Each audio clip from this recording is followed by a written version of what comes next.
mendengarkan kebenaran firman Tuhan, mari kita bersatu dalam doa. Allah Bapa yang bertata dalam kerajaan surga, kami bersyukur Tuhan atas setiap berkat-Mu yang masih boleh kami rasakan hingga pada saat ini Tuhan. Kami boleh melewati hari-hari kami dengan keadaan sukacita. Saat sebentar Tuhan kami akan mendengarkan sebagian dari kebenaran firman-Mu. Berkati hamba-Mu yang mau menyampaikan dan berkati juga yang mendengarkan Tuhan. Ampuni setiap dosa yang kami perbuat Tuhan, supaya kami semakin baik menerima berkat-Mu. Hanya di dalam nama anak Tuhan Yesus Kristus kami berdoa dan mengucap syukur. Amin. Shalom bagi kita semua. Shalom. Firman Tuhan untuk kita pada saat ini tertulis dari Yeremia 29 ayatnya yang pertama sampai ayatnya yang ke-7. Yeremia 29 ayat 1 sampai 7. Saya akan membacakan untuk kita semua. Beginilah bunyi firman Tuhan. Surat kiriman kepada orang-orang buangan di Babel. Beginilah bunyi surat yang dikirim oleh Nabi Yeremia dari Yerusalem kepada tua-tua di antara orang buangan, kepada imam-imam, kepada nabi-nabi, dan kepada seluruh rakyat yang telah diangkut ke dalam pembuangan oleh Nebukadnezar dari Yerusalem ke Babel. Itu terjadi sesudah Raja Yekonya beserta ibu suri, pegawai-pegawai istana, pemuka-pemuka Yehuda dan Yerusalem, tukang dan pandai besi telah keluar dari Yerusalem. Surat ini dikirim dengan perantaraan Elasa bin Safan dan Gemaria bin Hilkia yang diutus oleh Zedekia Raja Yehuda ke Babel. Kepada Nebukadnezar Raja Babel bunyinya. Beginilah firman Tuhan semesta alam, Allah Israel, kepada semua orang buangan yang diangkut ke dalam pembuangan dari Yerusalem ke Babel.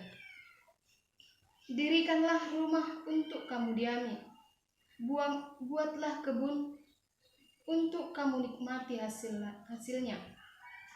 Ambillah istri untuk memperanakkan anak laki-laki dan perempuan.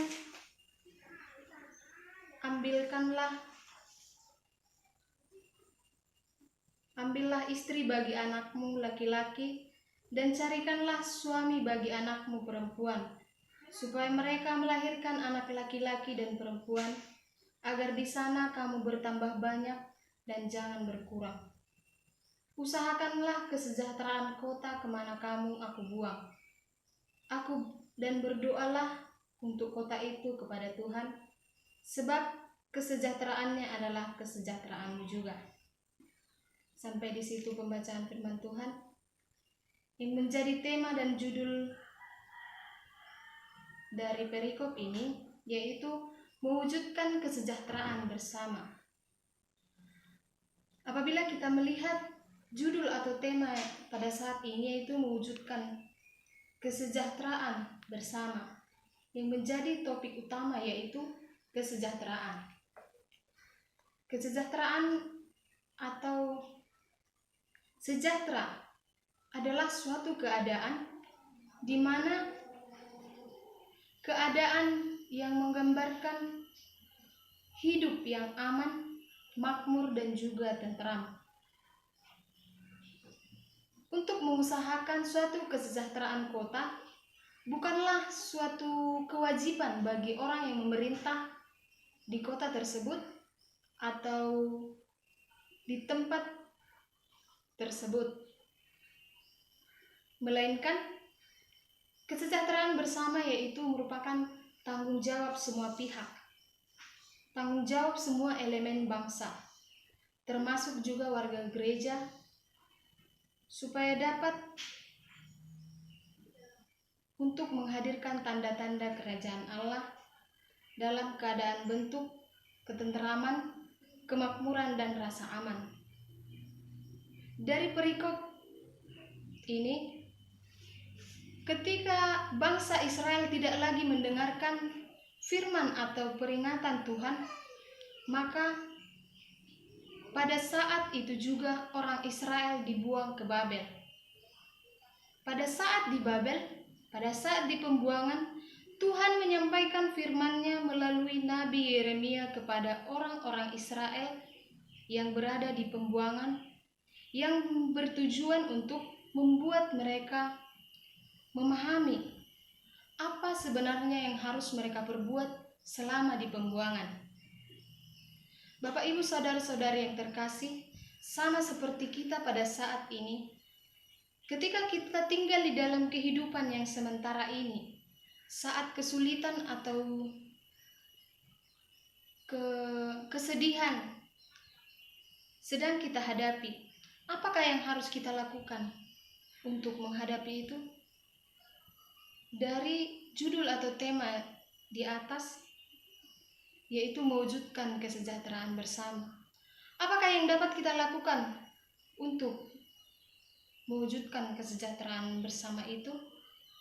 Yang pertama yaitu jangan menyerah. Di ayat 5a, Tuhan menyampaikan, Tuhan menyuruh orang Israel untuk membangun rumah. Karena di mana belum waktunya bagi mereka untuk pulang ke tempat mereka. Di sana, di tempat pembuangan, mereka pasti membutuhkan tempat untuk kehidupan di sana. Mereka perlu memahami bahwa di pembuangan itu bukanlah suatu kebetulan, tetapi mereka sampai kepada pembuangan itu karena upah dosa mereka. Meskipun mereka berdosa dan meskipun mereka dibuang ke Babel, tapi Tuhan terus mengawasi mereka. Tuhan tahu apa yang Tuhan lakukan pada mereka. Yang perlu dilakukan oleh orang Yahudi atau orang Israel hanyalah percaya kepada Tuhan. Bapak, Ibu, saudara-saudari yang terkasih, mungkin di dalam kehidupan kita sehari-hari, kita pasti pernah menghadapi seperti yang dihadapi oleh orang Israel ketika di pembuangan. Merasa kesulitan, merasa tidak ada lagi kehidupan, dan mungkin merasa tidak mampu. Tetapi di sini, di dalam situasi kesedihan yang seperti tidak ada lagi harapan, yang seharusnya kita lakukan hanyalah melihat firman Tuhan. Karena tanpa bimbingan firman Tuhan, semua dan segala yang kita pikirkan tidak ada yang berujung ke positif atau tidak ada yang berguna. Jadi, yang harus kita lakukan dalam situasi apapun harus percaya, hanya percaya. Karena Allah lah yang mengendalikan situasi apapun yang sedang kita hadapi. Sama seperti situasi yang dihadapi oleh dunia pada saat ini. Terkhususnya di negeri kita Indonesia. Situasi yang genting, situasi yang sulit untuk menghadapi pandemi COVID-19. Mungkin pemerintah juga sudah sangat kewalahan. Tetapi yang perlu kita lakukan hanyalah mempercayai bahwa Tuhanlah yang mengendalikan semuanya. Yang kedua yaitu rencanakanlah masa depan. Di ayat yang ke-5b sampai ke-6, di ayat ini Allah berkata, tanamilah kebun dan makanlah hasilnya. Menikahlah dan milikilah anak laki-laki dan perempuan. Temukanlah istri untuk anakmu dan nikahkanlah sehingga mereka juga memiliki anak laki-laki dan perempuan, agar di sana kamu bertambah banyak dan jangan makin berkurang. Bapak, Ibu, saudara-saudari yang terkasih, untuk menjadi banyak itu membutuhkan proses yang sangat panjang, membutuhkan proses yang membosankan. Tetapi kita harus bersabar. Di sini mungkin apabila Allah mengatakan untuk untuk bertanam tanaman sayur-sayuran atau kacang-kacangan, mungkin mereka akan lebih terhibur dan merasa lebih bergembira. Karena untuk menunggu kacang-kacangan atau sayur-sayuran itu membutuhkan waktu yang cukup. Lebih pendeklah dari menunggu untuk menanami perkebunan. Tetapi di sini Allah ingin memberitahukan mereka bagaimana menanam pohon dan menunggunya sampai bisa menghasilkan buah. Itu membutuhkan waktu yang cukup lama.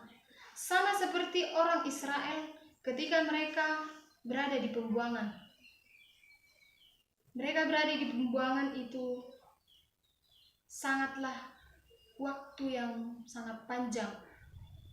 Makanya dikatakan di ayat ini, rencanakanlah masa depanmu dengan baik dalam situasi seperti apapun.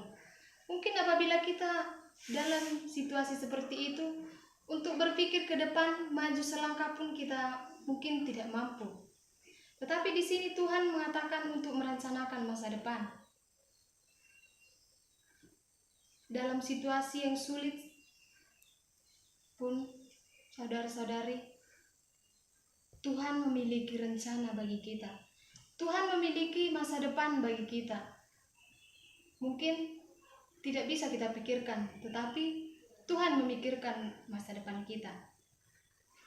Jadi, saudara-saudari yang terkasih, janganlah kita bertindak atau berpikir seolah-olah hari esok dan masa depan kita tidak ada.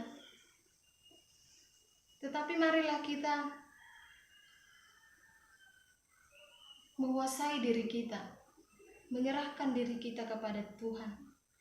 Bangkitlah dan merencanakan masa depan kita.